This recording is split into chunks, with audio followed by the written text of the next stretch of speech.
ഉൻസൂരിൽ SBI ബാങ്കിൽ ജോലി ചെയ്യുകയായിരുന്നു. സ്വദേശിനിയായ അനുശ്രീയും കണ്ണൂരിലെ അമലും തമ്മിൽ ഒന്നിച്ച് ജീവിക്കാൻ തീരുമാനിച്ചതാണ്. വിവാഹം വരെ ഉറപ്പിച്ചതാണ്. പിന്നീട് എന്തായിരിക്കും അവരുടെ ബന്ധത്തിൽ സംഭവിച്ചത്? കാസർഗോഡ് പ്രതിശ്രുത വധുവിന് പിന്നാലെ വരനും ജീവനൊടുക്കിയതോടെ പല സംശയങ്ങളും ഉയരുന്നുണ്ട്. ബാങ്ക് ഉദ്യോഗസ്ഥരായിരുന്ന ഇരുവരുടെയും വിവാഹം ഡിസംബർ 26-ന് നിശ്ചയിച്ചിരുന്നു.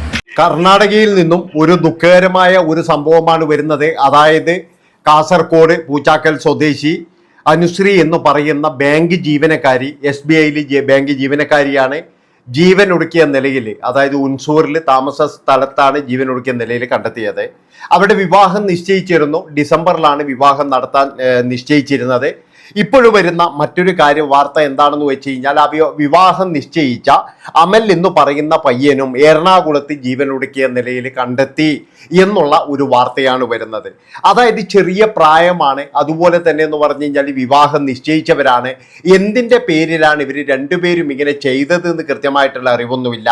ഒരു പക്ഷേ എന്ന് പറഞ്ഞു കഴിഞ്ഞാൽ ഇപ്പോഴത്തെ ജനറേഷന് താങ്ങാൻ കഴിയാത്ത തരത്തിലുള്ള എന്തോ സംഭവങ്ങളെ ഇവർ തമ്മിൽ ഉണ്ടായിട്ടുണ്ട് എന്നുള്ളതിൽ യാതൊരു സംശയവുമില്ല. എൻ്റെ പൊന്നു മക്കളെ, ഇത്രയും നാളുണ്ട്, ഇനി കല്യാണം കഴിയാൻ വേണ്ടിയിട്ട് കുറേ നാളില്ലേ? ഏതായാലും എന്ന് പറഞ്ഞു കഴിഞ്ഞാൽ അതിൻ്റെ ഇടയിൽ ചിന്തിച്ചൊരു തീരുമാനത്തിൽ എത്തിക്കൂടെ? എന്തിനാണ് വെറുതെയെങ്കിലും അച്ഛനെയും അമ്മയെയും ഇങ്ങനെ വിഷമിപ്പിക്കുന്നത്? അതാണ് എനിക്ക് ചോദിക്കാനുള്ളത്. അതായത് വിദ്യാഭ്യാസം ഉണ്ടായിട്ടോ ജോലി ഉണ്ടായിട്ടോ ഒരു കാര്യമില്ല എന്ന് ഇപ്പോൾ നിങ്ങൾക്ക് മനസ്സിലായില്ലേ? കൃത്യമായിട്ട് ചിന്തിക്കേണ്ട വിവേകമാണ് വേണ്ടത്. അല്ലാതെ അതിൻ്റെ ഇടയിൽ എന്ന് പറഞ്ഞു കഴിഞ്ഞാൽ ഇതുപോലെയുള്ള പിണക്കങ്ങളും കാര്യങ്ങളും. അപ്പൊ ഇവര് രണ്ടുപേരും തമ്മിൽ എന്തോ ഒരു പ്രശ്നം ഉണ്ടായിട്ടുണ്ട് എന്നുള്ളതിൽ ഒരു തർക്കവും ഇല്ല.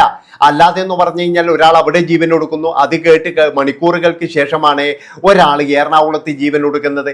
അപ്പൊ ഇതിൻ്റെ ഇടയിൽ എന്തോ ഒരു വലിയ സംഭവങ്ങൾ നടന്നിട്ടുണ്ട്. അതുപോലെ തന്നെ ഇവരുടെ കോൾ ഹിസ്റ്ററികൾ അന്വേഷിക്കുന്നുണ്ട്. അവസാനമായിട്ട് രണ്ടുപേരും വീഡിയോ കോൾ ചെയ്തിട്ടുണ്ട് എന്നൊക്കെയാണ് ഇപ്പോഴും പോലീസ് പറയുന്നത്.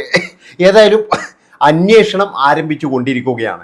അപ്പോൾ എനിക്ക് പറയാനുള്ളൊരു കാര്യം എന്താണെന്ന് വെച്ചാൽ, നമ്മുടെ നാട്ടിലുള്ള വിദ്യാസമ്പന്നര് എന്ന് പറയുന്ന യുവതി യുവാക്കൾക്ക് എന്താണ് സംഭവിക്കുന്നത്? അതായത് ഇവർക്കൊന്നും ഒരു എന്താ പറയേണ്ടത്, ഒരു സാമാന്യ ബുദ്ധിയില്ലാതായി പോകുന്നത് എന്തുകൊണ്ട്? അച്ഛനും അമ്മയും എത്ര കഷ്ടപ്പെട്ടിട്ടാണ് ഇവരെ ഈ ഒരു നിലവരെ പഠിപ്പിച്ചെടുക്കുന്നത്. അത് കഴിഞ്ഞതിന് ശേഷം നല്ല ജോലി കിട്ടിയപ്പോൾ അവരെത്രമാത്രം സന്തോഷിച്ചിട്ടുണ്ടാകും.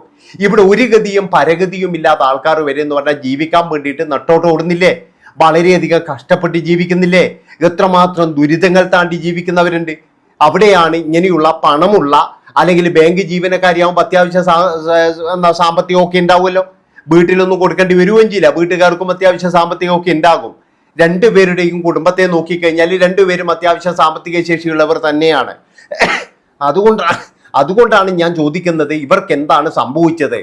സത്യത്തിൽ ഇവരൊക്കെ എന്ന് പറഞ്ഞു കഴിഞ്ഞാൽ ചെറിയൊരു പ്രശ്നം വരുമ്പം എന്തുകൊണ്ടാണ് ഈ മരണത്തിലേക്ക് നീങ്ങുന്നത് എന്നാണ് എനിക്ക് ചോദിക്കാനുള്ളത്.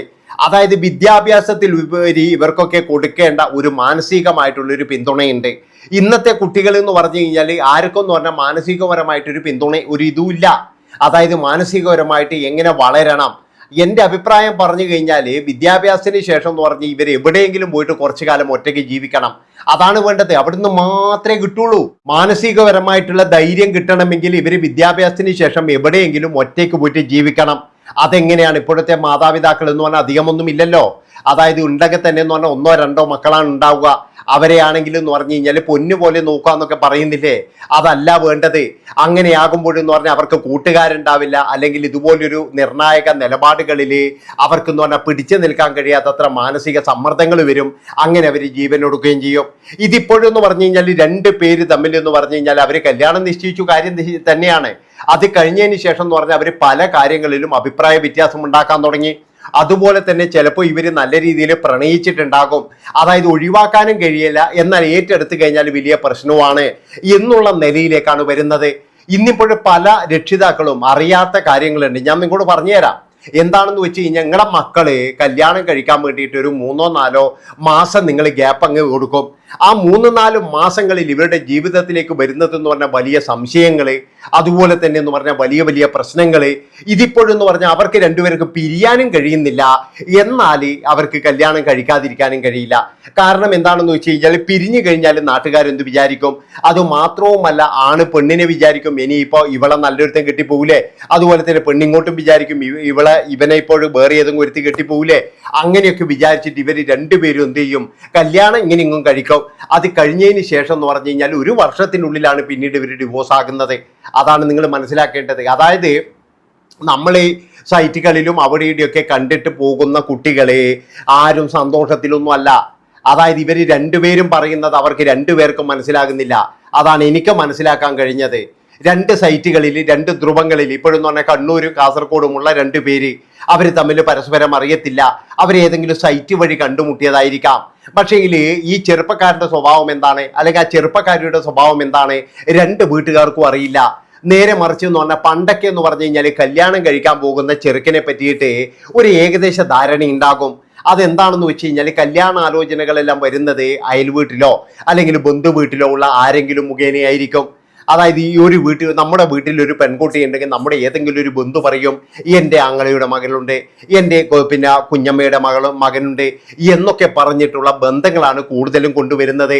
അങ്ങനെയാകുമ്പോൾ ഏകദേശം എന്ന് പറഞ്ഞു കഴിഞ്ഞാൽ ആ ചെറുക്കനെ പറ്റിയിട്ടും കുടുംബത്തെ പറ്റിയിട്ടൊക്കെ എന്ന് പറഞ്ഞാൽ ധാരണകൾ ഉണ്ടാകും. പക്ഷെ ഇന്നത്തെ കാലത്ത് എന്ന് പറഞ്ഞാൽ ധാരണകളില്ല. കാരണം എന്താണെന്ന് വെച്ച് കഴിഞ്ഞാൽ ഒരു സൈറ്റിൽ നമ്മൾ കാണുന്നത്, ആ സൈറ്റിൽ പണം അടച്ചു കഴിഞ്ഞാൽ അവരുടെ നമ്പർ കിട്ടുന്നത്, ആ കുടുംബം എങ്ങനെയുള്ളതാണ്, ആ കുടുംബത്തിന്റെ സ്ഥിതി എന്താണ്, അച്ഛനും അമ്മയും സ്നേഹത്തിൽ ജീവിക്കുന്നതാണോ അല്ലെങ്കിൽ അച്ഛനും അമ്മയും തന്നെ എന്ന് പറഞ്ഞാൽ ടോക്സിക് ആണോ എന്നുള്ള കാര്യങ്ങളൊന്നും നമ്മൾക്കറിയാനേ കഴിയില്ല. അതുകൊണ്ട് ഇന്നത്തെ ജീവിതം എന്ന് പറഞ്ഞു കഴിഞ്ഞാൽ രണ്ടും തകർന്നു പോവുകയാണ് ചെയ്യുന്നത്. ഇപ്പോൾ ഈ ജീവിതത്തിന്റെ കാര്യം തന്നെ എടുക്കാം. അതായത് ഇവർ 2 പേരും ചിലപ്പോഴും പരസ്പരം അറിയാൻ തുടങ്ങിയിട്ട് 1-2 മാസം മാത്രമേ ആയിട്ടുണ്ടാവുള്ളൂ. അതുകൊണ്ട് തന്നെ ഇവർക്ക് പരസ്പരം എന്ന് പറഞ്ഞു കഴിഞ്ഞാൽ ഇവരെ കുടുംബപരമായിട്ടുള്ള ആ ബന്ധങ്ങളൊന്നും അറിയില്ല. അതുപോലെ തന്നെ എന്ന് പറഞ്ഞാൽ ഇവരുടെ തമ്മിൽ തന്നെ എന്ന് പറഞ്ഞാൽ ഇവരുടെ അച്ഛനമ്മമാർ തമ്മിൽ എന്തെങ്കിലും പ്രശ്നമുണ്ടോ, ആ പ്രശ്നം ഇനി ഇവിടെ ഈ പെൺകുട്ടിയോടോ അല്ലെങ്കിൽ ആണിനോടോ പറഞ്ഞിട്ടുണ്ടോ, അങ്ങനെയൊക്കെ എന്ന് പറഞ്ഞാൽ ഇവരുടെ ആ ഒരു ജീവിതത്തിലേക്കും പ്രശ്നങ്ങൾ വരുന്നുണ്ടോ, ഇതൊന്നും ആർക്കും അറിയില്ല. കാരണം എന്താ, ഇന്ന് എല്ലാവർക്കും എന്ന് പറഞ്ഞു കഴിഞ്ഞാൽ അടുത്തുള്ള ചെറുക്കന്മാരെ ഒന്നും വേണ്ട, എവിടെയെങ്കിലും ദൂരെയുള്ള പണം മാത്രമേ ഇന്ന് നോക്കുന്നുള്ളൂ. അല്ലാതെ ജീവിതമൊന്നും ആരും നോക്കുന്നില്ല. അതായത് നല്ല കുട്ടികളെ വേണമെന്നുണ്ടെങ്കിൽ ഇപ്പൊ ഈ പെൺകുട്ടിക്ക് തന്നെ എന്ന് പറഞ്ഞാൽ വീടിനടുത്ത് നല്ല ആൺപിള്ളേരുണ്ടാകും, അതിനെങ്ങാറ്റം നോക്കി വെച്ചാൽ മതിയായിരുന്നു. പക്ഷെ അതൊന്നും ശരിയാവൂല. കാരണം എന്താ, ഇന്ന് എല്ലാവർക്കും വേണ്ടത് എന്ന് പറഞ്ഞാൽ ദൂരങ്ങളിലാണ്. 2-3 ജില്ലകൾ കടന്നുപോയാലും കുഴപ്പമില്ല. പക്ഷേ ഇതിൻ്റെ ഇടയിൽ വരുന്ന പ്രശ്നങ്ങളെ ഒരാൾക്കും അറിയില്ല.